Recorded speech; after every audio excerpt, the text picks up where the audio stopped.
2, e acaba que nós faremos uma abordagem muito próxima daquilo que foi a abordagem da última vez que estivemos aqui pregando em Romanos 3, né? Efésios também tem o apóstolo Paulo aqui vai caminhar semelhante ao caminho que ele tomou lá em Romanos capítulo 3. Efésios capítulo 2, verso 1 ao verso 10. Diz assim a palavra do Senhor. Preste atenção. Estando vós mortos nos vossos delitos e pecados, nos quais andastes outrora, segundo o curso deste mundo, segundo o príncipe da potestade do ar, do espírito que agora atua nos filhos da desobediência, entre os quais também todos nós andamos outrora, segundo as inclinações da nossa carne, fazendo a vontade da carne e dos pensamentos, e éramos por natureza filhos da ira, como também os demais. Mas Deus, sendo rico em misericórdia, por causa do grande amor com que nos amou, e estando nós mortos em nossos delitos, nos deu vida juntamente com Cristo. Pela graça sois salvos. E juntamente com Ele nos ressuscitou e nos fez assentar nos lugares celestiais em Cristo Jesus, para mostrar nos séculos vindouros a suprema riqueza da sua graça em bondade para conosco em Cristo Jesus. Porque pela graça sois salvos, mediante a fé, e isto não vem de vós, é dom de Deus, não de obras, para que ninguém se glorie, pois somos feitura dele, criados em Cristo Jesus para boas obras, os quais Deus de antemão preparou para que andássemos nela. Nós temos aqui, aliás, nós temos em toda essa epístola a essência do Evangelho.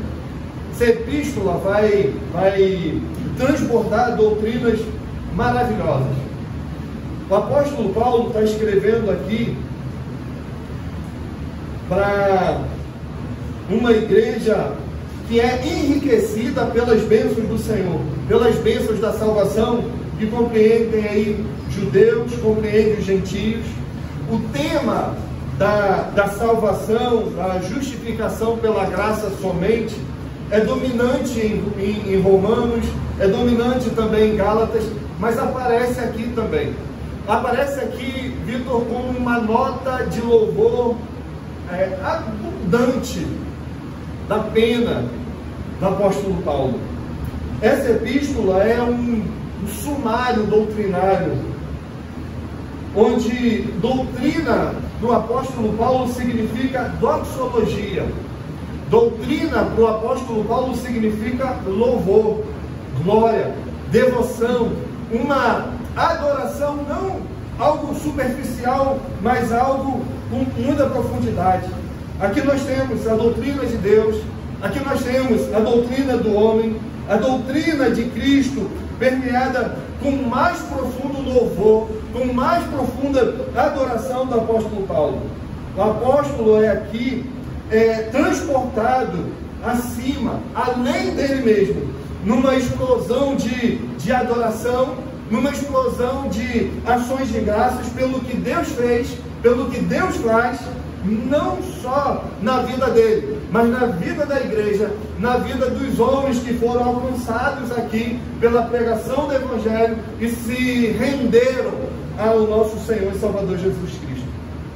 No primeiro capítulo aqui da epístola, nós temos uma oração apaixonada do apóstolo Paulo, onde ele vai exaltar a glória, a graça divina, mas também ele vai pedir ao Senhor, ele vai pedir por mais iluminação, ele vai pedir para que Deus abra a mente dos efésios, para que Deus ilumine a mente dos efésios, para que eles reconheçam a grandiosa obra que Deus operou na vida deles por meio de Cristo, aplicada pelo Espírito no coração, na alma dos crentes em Efésios.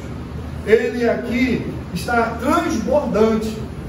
É um louvor aqui entusiasmado, transbordante, riquíssimo.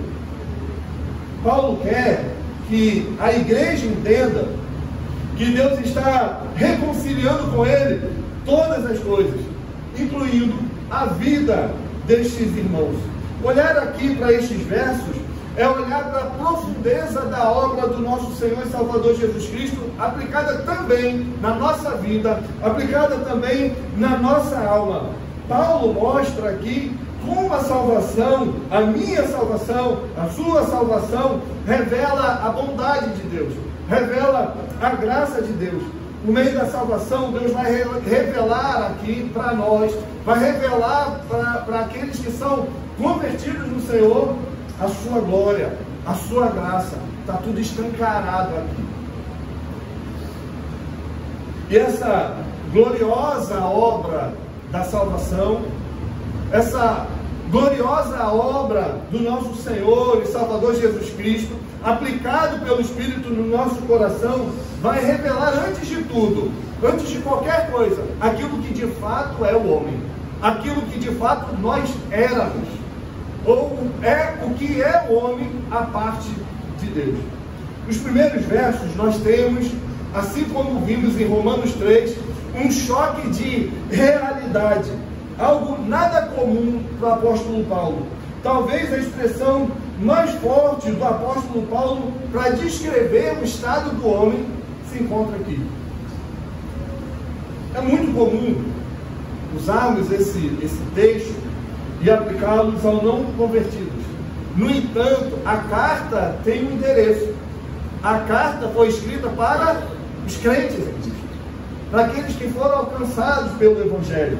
Paulo está escrevendo, preste atenção, Paulo está escrevendo para nós, para crentes, para aqueles que já foram salvos, para aqueles que foram alcançados pela verdade gloriosa do Evangelho. E ele escreve dizendo isto: estando vós, mostrando essa realidade, nos chamando para essa realidade, estando vós mortos nos vossos delitos e pecados, nos quais andastes outrora, segundo o curso deste mundo, segundo o príncipe da potestade do ar, do espírito que agora atua nos filhos da desobediência. Verso 3, entre os quais também todos nós andamos outrora, segundo a inclinação da nossa carne, fazendo a vontade da carne e dos pensamentos, e éramos, por natureza, filhos da ira, como também os demais. A carta foi escrita para você, para mim, para nós aqui. O apóstolo Paulo, ele chama a nossa atenção para a extensão da horrível condição de trevas, de morte, que rodeava o nosso coração, que rodeava a nossa alma. Um quadro aqui triste, um quadro desolador. É um homem afastado de Deus, é um homem à parte de Deus, longe de Deus. Paulo aqui não está falando de um risco de morte. Paulo não está dizendo aqui que eu e você, nesse estado, estávamos quase mortos. O que Paulo está dizendo é que nós estávamos mortos, que não havia vida alguma em nós. É declarado aqui pelo apóstolo Paulo um estado de morte real, presente, uma falência radical no homem. Você estava morto.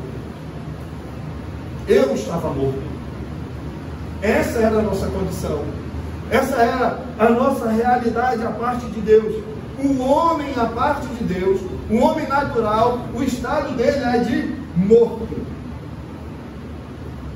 Você deve estar estranhando aí a forma como nós começamos a leitura do texto, omitindo a expressão ele vos deu vida.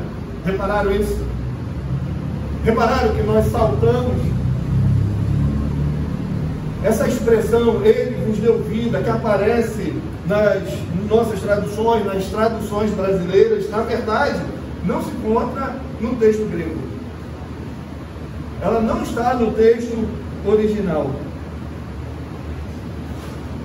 Longe de querer diminuir os exegetas traduzir a Escritura para a nossa língua, mas essa expressão vai aparecer, ou vai ficar subentendida no verso 5. E é uma pena, porque essa expressão, quando a gente começa a ler, Ele vos deu vida, parece que vai diminuir aquilo que o apóstolo Paulo realmente quer dizer. A extensão do nosso pecado, a extensão da nossa miséria. Portanto, nós precisamos saltá-lo. O apóstolo Paulo, ele tem pressa em mostrar que nós estávamos mortos nos nossos delitos e pecados. Paulo está afirmando aqui que eu e você, em nossa condição natural, não temos qualquer possibilidade de reverter essa situação causada pelo pecado. A Bíblia diz que o salário do pecado é a morte, e esta era a nossa condição. O homem, à parte de Cristo, está perdido nas suas transgressões. Matthew Henry, um comentarista bíblico, tem uma frase muito interessante.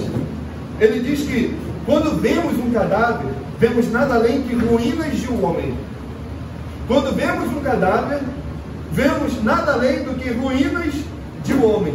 E o homem sem Cristo é isso, uma ruína. O homem sem Cristo é um homem arruinado, é um espírito perdido, é um espírito caído. Esse é o estado do homem sem Cristo. Miserável, condenado, morto. Você já deve ter assistido aqueles filmes com zumbis. Ainda que eles interajam, ainda que eles se deem a perseguir, eles estão mortos. E essa é a realidade do homem à parte de Cristo. São como zumbis, ainda que paguem suas contas, eu repito, ainda que trabalhem, ainda que façam muitas coisas, a parte de Cristo, conforme nós aplicamos em Romanos 3, ele está morto. E morto, uma vez morto, nada muda a situação deste homem. O morto não anda, o morto não fala, o morto não faz escolhas, o morto está morto. E a nossa condição, a parte de Cristo, é de espiritualmente morto. Aliás, nascemos mortos e vivemos mortos. Ou seja, vivemos excluídos completamente da vida de Deus. Nossos sentidos, as nossas vontades, as nossas faculdades, tudo isso foi comprometido pela morte. Por esta morte que o apóstolo Paulo insiste em trazer para nós. Agora no versículo 2, Paulo vai explicar essa condição de morte. Paulo vai mostrar para nós que condição é essa. Paulo vai mencionar aqui, como causa dessa morte, o curso do mundo. O mundo aqui como um ambiente livre, em que a humanidade está alienada de Deus, vivendo livremente regido pelos valores anticristãos, pelos valores que fazem oposição ao Evangelho, pelos valores que lutam contra as coisas de Deus. O morto aqui é escravo dos rudimentos deste mundo, e por causa dos delitos e pecados deste homem morto, nós somos facilmente atraídos para o mundo, de tal modo que não podemos, pelas nossas próprias forças, nos afastar dele. É um verbo aí interessante, andar, que indica a totalidade da vida. O homem que anda segundo o mundo anda conforme um poder antidivino. Mas há o príncipe também da potestade do ar aqui. Pode ser interpretado num sentido ético, pode ser interpretado num sentido de uma atmosfera moral, a atmosfera que permeia o mundo inteiro, uma atmosfera que permeia o homem todo, A causa da corrupção é também encontrada no domínio em que o diabo exerce sobre o homem. Andávamos segundo os desejos de Satanás, nos quais andastes outrora segundo o curso deste mundo, segundo o príncipe da potestade do ar, do espírito que agora atua nos filhos da desobediência. Não sei se você já teve com alguns crentes moderninhos, aqueles que querem ser aceitos em qualquer esfera, qualquer lugar, qualquer situação. É um crente super descolado que vai dizer: olha, eu sou como vocês, eu sou como qualquer um, eu sou como todo mundo. Essa realidade não condiz com um crente em Cristo. Nós não somos iguais aos demais. O crente não pode se comparar ao mundano. O crente não pode se comparar ao não crente. Crente, ele é crente em Cristo. As pessoas aí fora andam conforme caem. O príncipe da potestade do ar. O crente não anda. O príncipe da potestade do ar é uma referência aqui a Satanás, um espírito que agora atua. E a palavra atua aqui é muito interessante no grego. Energel. É de onde vem energia. Diz-se referência a Satanás, o poder de Satanás que energiza esse mundo. E Paulo lembra aos Efésios, lembra a nós também, que em nossa vida pregressa conduzíamos em obediência ao curso natural deste mundo, em obediência a Satanás, andávamos segundo os desejos de Satanás. A afirmação aqui é dura. A expressão talvez mais moderna é: o apóstolo não passa pano para a realidade daquilo que nós somos. De quem é o homem à parte de Deus, o homem natural. O coração e a vida ímpia são designados aqui como filhos da desobediência. Um escravo da desobediência. O termo carne é usado em referência a um estado de decomposição, de depravação, a fonte dos maus desejos. E a ira de Deus é uma condição aqui permanente. E isso é assustador. Isso é assombroso. A ira aqui é como uma condição permanente.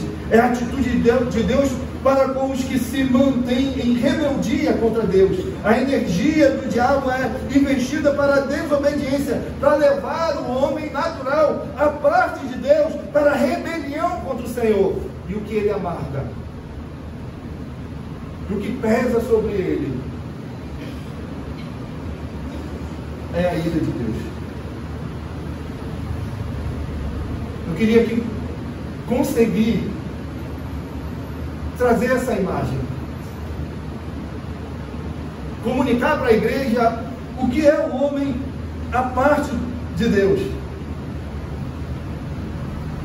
comunicar aqui qual é a real situação do homem que anda conforme o mundo, que anda conforme Satanás, que anda conforme a desobediência. Paulo escreve no verso 3, outra maneira, outro modo em que vivíamos nessa morte espiritual, segundo os nossos próprios desejos. Repare aí o que diz o verso: entre os quais também todos nós andamos outrora, segundo as inclinações da nossa carne, fazendo a vontade da carne e dos pensamentos, e éramos por natureza filhos da ira, como também os demais.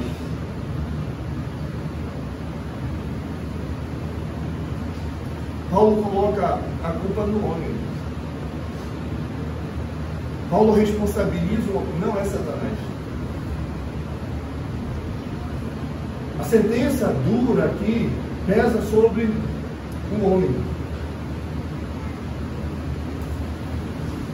De acordo com a tua carne, teu pensamento, de acordo com a tua natureza, você sentia prazer nisso. Satanás com uma energia e você com as inclinações. Dá para visualizar isso?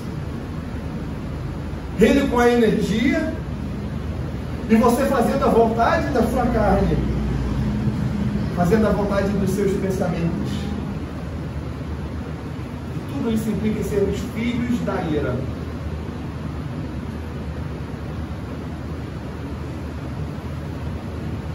A partir de Cristo somos pessoas destinadas a experimentar a ira de Deus.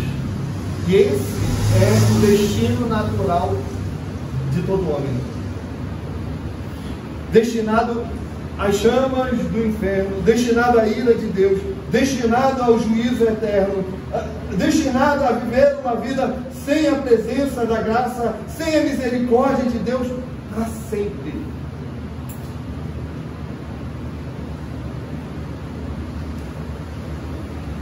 Essa não é uma visão otimista acerca do homem.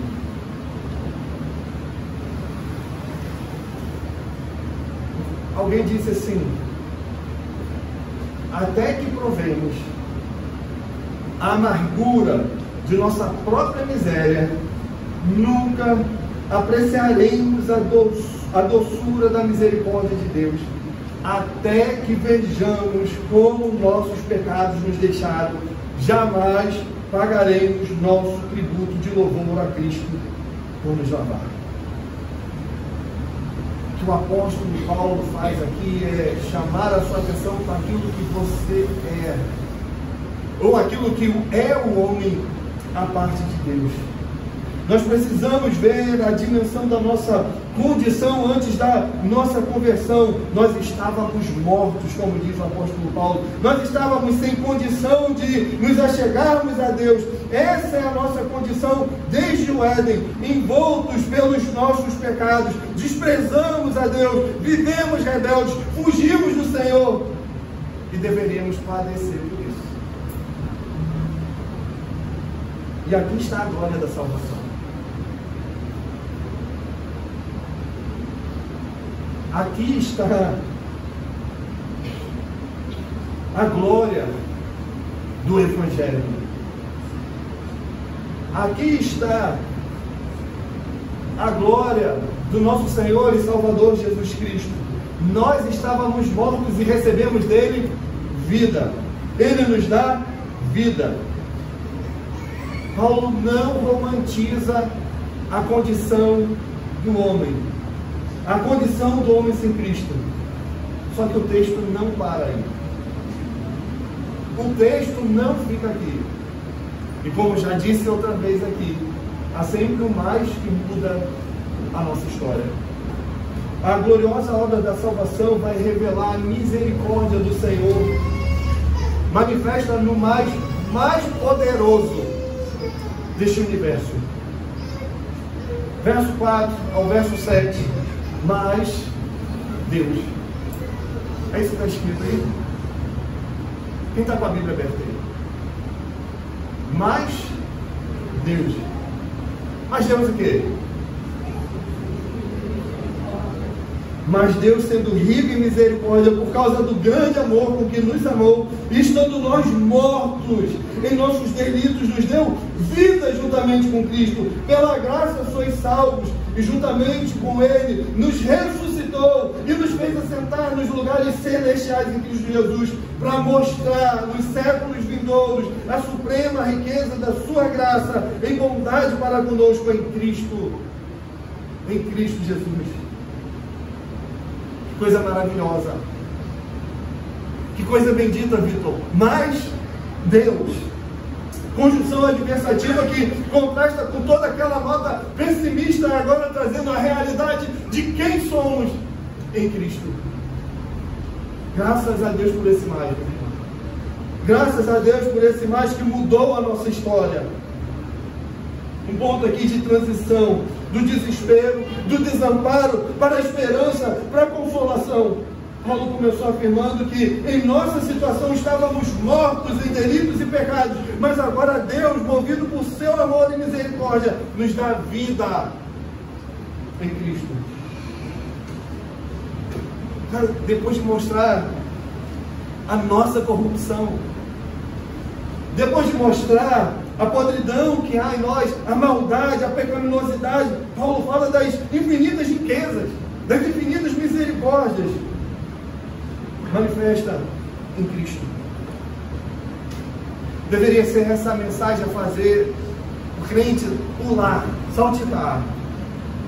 No entanto, temos pena daqueles que saltitam, pulam, são vibrantes, quando o anúncio do Evangelho é confundido com prosperidade, seja lá o que for.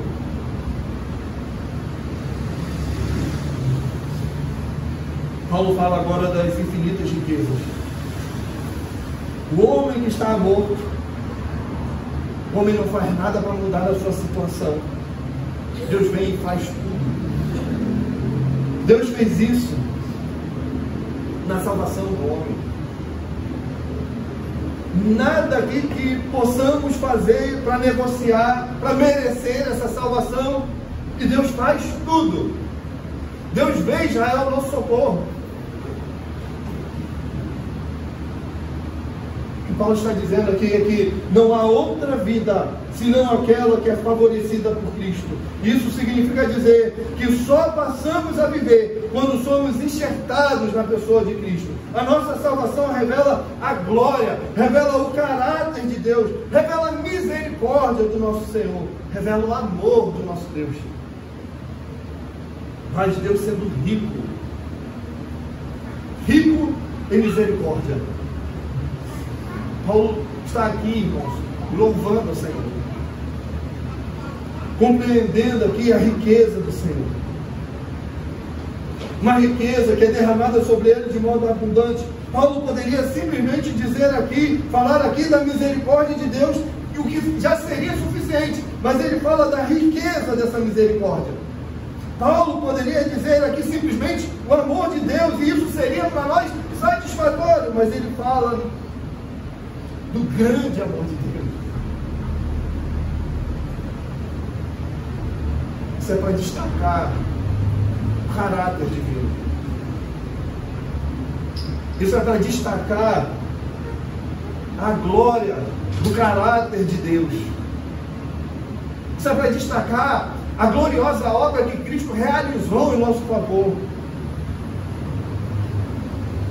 Um Deus que, apesar de santo, um Deus que, apesar de justo, um Deus que, apesar de odiar o pecado, de julgar justamente o nosso pecado, tem também em seu caráter misericórdia, tem em seu caráter amor. Amor e misericórdia que leva o Senhor a estender a sua mão e nos alcançar. Alcançar aquele que está perdido. Há um contraste aqui marcante. Há um contraste aqui, Gabs, que nós precisamos destacar. Um Deus que era contra nós em ira,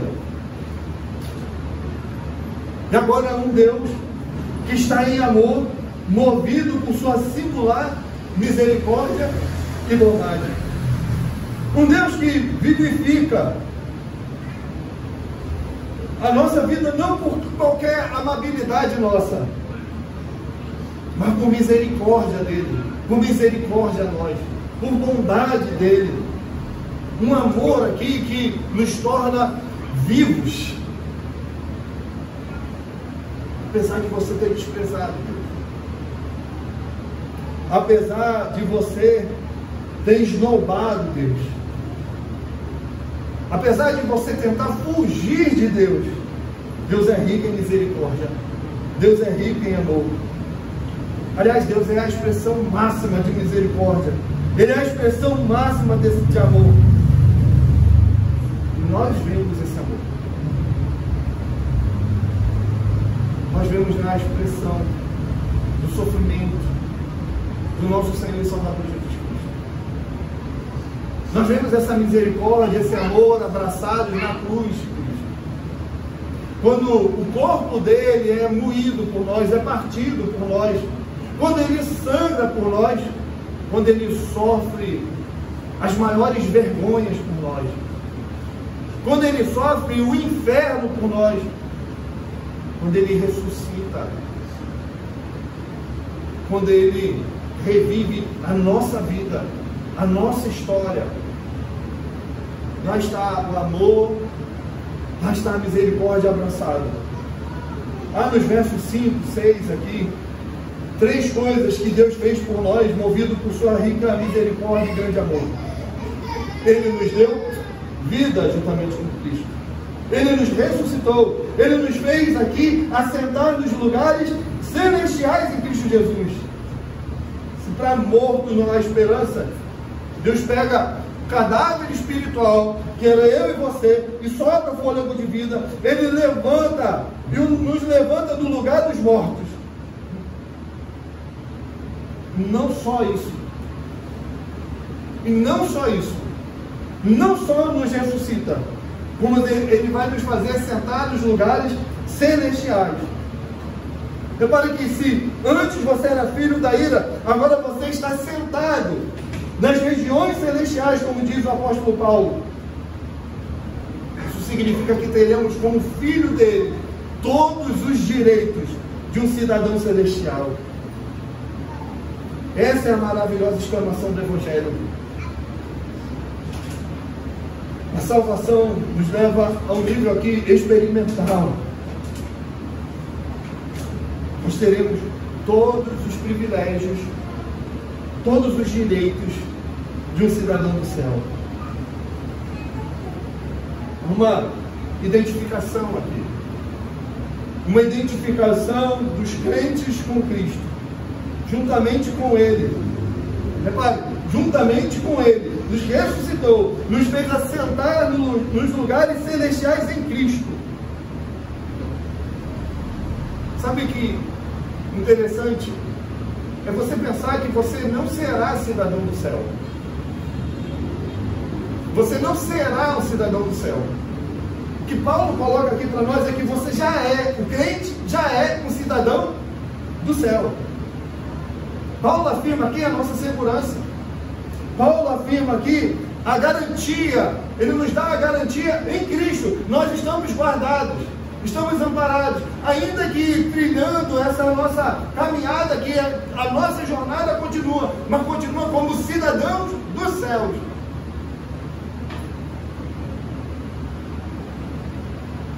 Você possui muito mais do que qualquer riqueza dessa terra.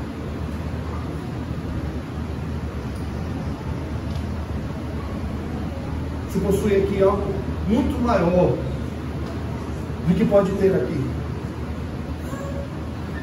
Uma riqueza aqui que você não pode pagar. Uma riqueza aqui que você também não merece.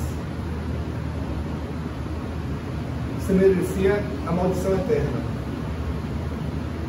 E Deus te faz cidadão dos céus. Te torna filho de Deus. Vai experimentar todas as bênçãos dele. Todas as bênçãos espirituais nos lugares celestiais. Eu repito aqui. É como se você já estivesse com os pés nos céus. Se Cristo está lá, num certo sentido, você também está. Se o Senhor já está no céu, como nós cremos que está, num certo sentido, você já está com os seus pés lá. Cristo nos garante o céu. Aquele que ressuscitou a nossa morte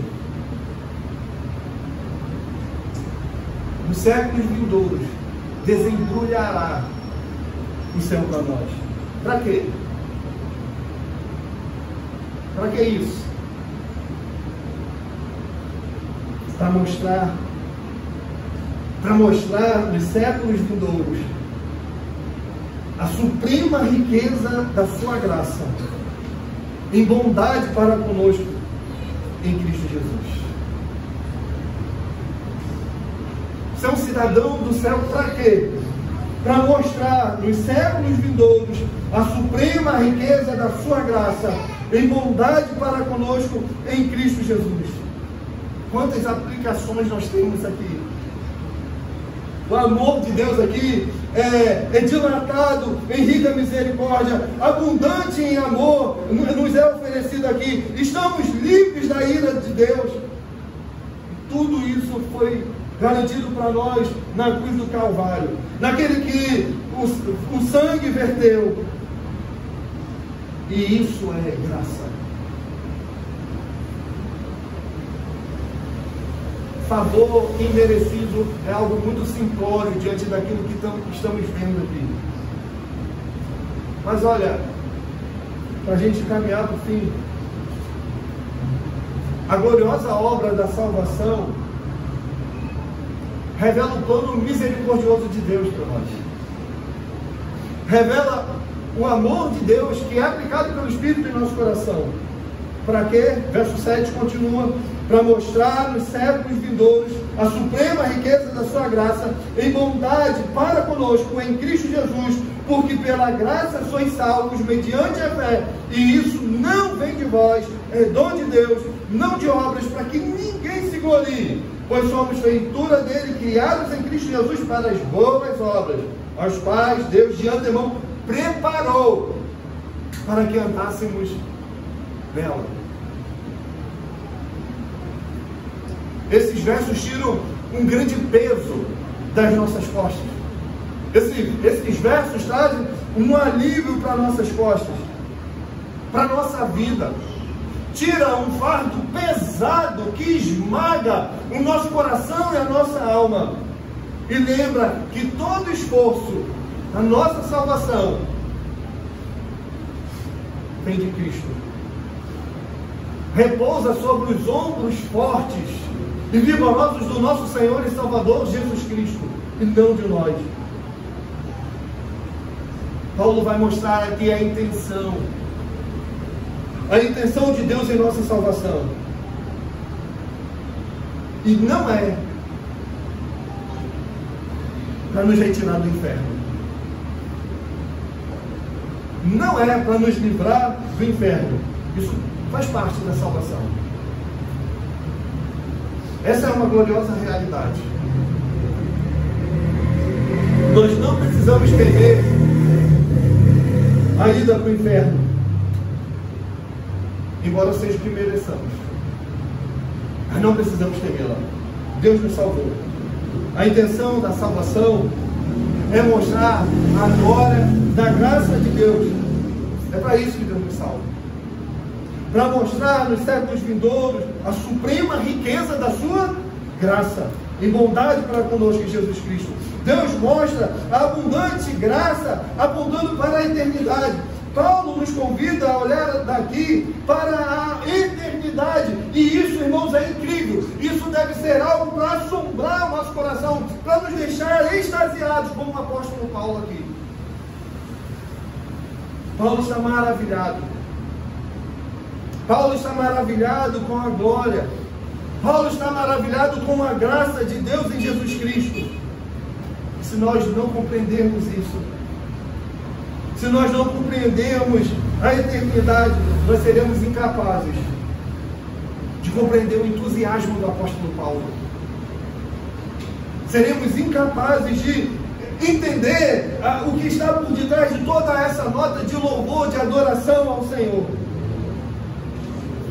Como também não entenderemos a expectativa da glória da salvação.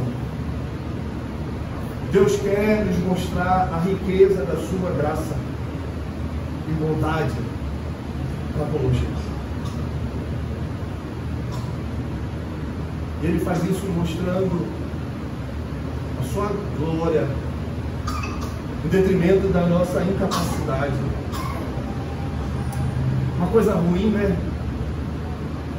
Falar da nossa incapacidade, falar das nossas limitações, falar que não temos, que não somos tão poderosos assim, que até mesmo para narrar os nossos sapatos, a gente precisa do auxílio da permissão divina. Isso é horrível para nós. É horrível ter alguém dizendo: olha, você não pode fazer isso porque você não consegue estar além das suas capacidades. Sabe, Paulo vai repetir isso aqui. A mesma verdade afirmada no ponto 2 deste sermão. Como alguém que quer enfatizar que o crédito para todo o processo de salvação deve ser conferido somente a Deus. Só Ele tira do homem todo o crédito, toda a razão de vangloriar-se no processo da salvação. Que coisa ruim. Não tenho mérito algum. Não tenho capacidade nenhuma para despertar o interesse de um Deus soberano, santo e justo. Israel, não há beleza em mim. Não há beleza em vocês. Paulo está dizendo aqui que não há motivos para a vanglória de suas obras. E reafirma que a salvação é um ato plenamente de Deus. Aquele que não poupou nem mesmo o seu próprio filho, senão que o entregou por todos nós. Ele é o motivo de glória. Não de obras, diz o apóstolo Paulo. Não de obras para quê? Para que ninguém se glorie. E vale lembrar aqui que o apóstolo Paulo está escrevendo a gentios e judeus crentes que confiavam a salvação em seus próprios méritos, nas seus próprios esforços, nas suas próprias habilidades. Veja o que diz o verso 8 e 9. Para que não reste dúvida, porque pela graça sois salvos, mediante a fé. Se você achar que a fé é algo produzido por você mesmo, o apóstolo vai te lembrar: isto não vem de vós, isto é dom de Deus, e não de obras, para que ninguém se glorie. Não há motivos para a vanglória. Não há motivo para vangloriar-se de suas obras. A salvação é um ato divino. E Paulo continua: pois somos feitura dele, criados em Cristo Jesus para boas obras, as quais Deus de antemão preparou para que andássemos nela.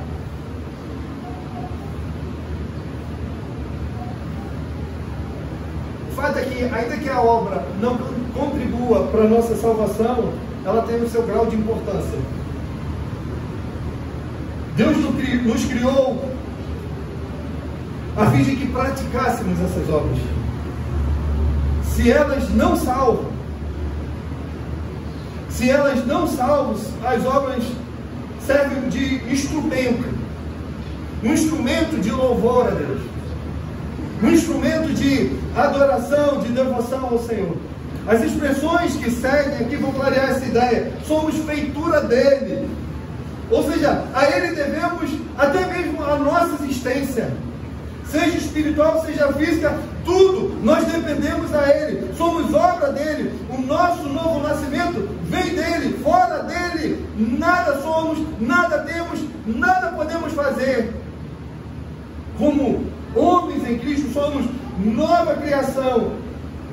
E se alguém está em Cristo, é nova criação. As coisas antigas já passaram, eis que se fizeram novas. Este é o tipo de obra que Deus está interessado aqui. Não são aquelas miseráveis obras que você pode fazer como uma criatura por natureza em pecado, mas são as obras do interesse de Deus, para o louvor de Deus, para a glória de Deus.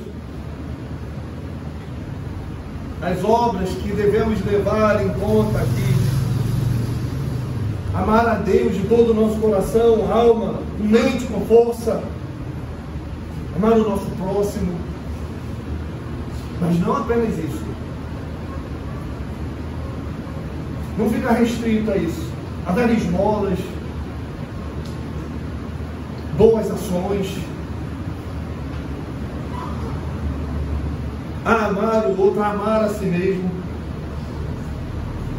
Essas obras são as obras que Deus preparou para que nós andássemos nela. Olha aí. O que fazemos aqui? Obras.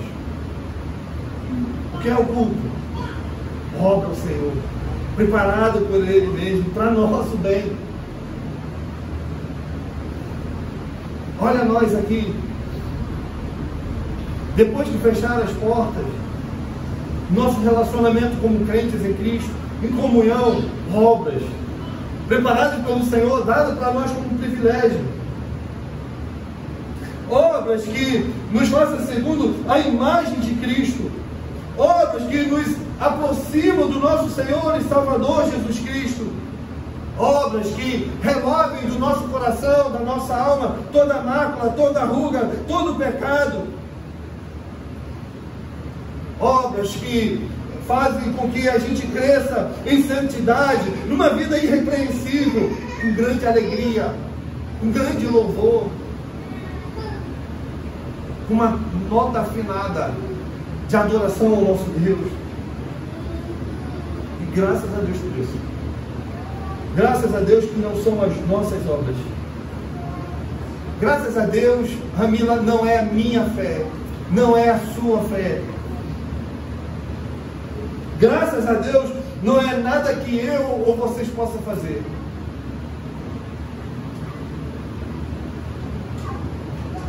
Paulo vai dizer: longe de mim gloriar-me, a não ser pela cruz do nosso Senhor Jesus Cristo, pela qual o mundo está crucificado para mim e eu para o mundo.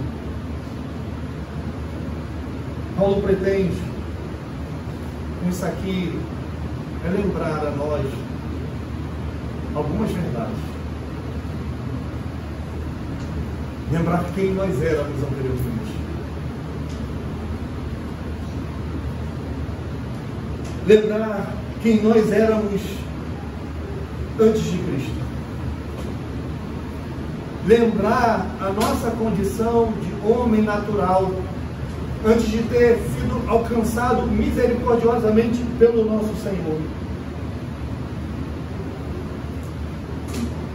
Lembrar quem nós éramos, mas lembrar também aquilo que Deus fez em Cristo, para nosso maravilhamento, para uma vida de maior graça, para uma vida de maior louvor a Deus. Paulo quer nos lembrar essas coisas aqui para que a gente viva uma vida mais santa. Para que a gente viva a vida de alguém que de fato nasceu de Deus. Alguém que reviveu em Cristo.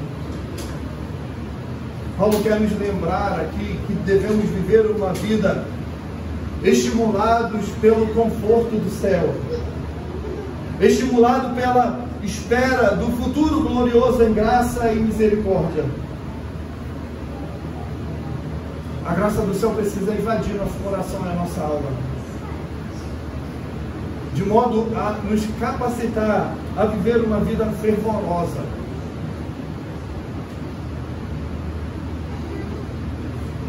Uma vida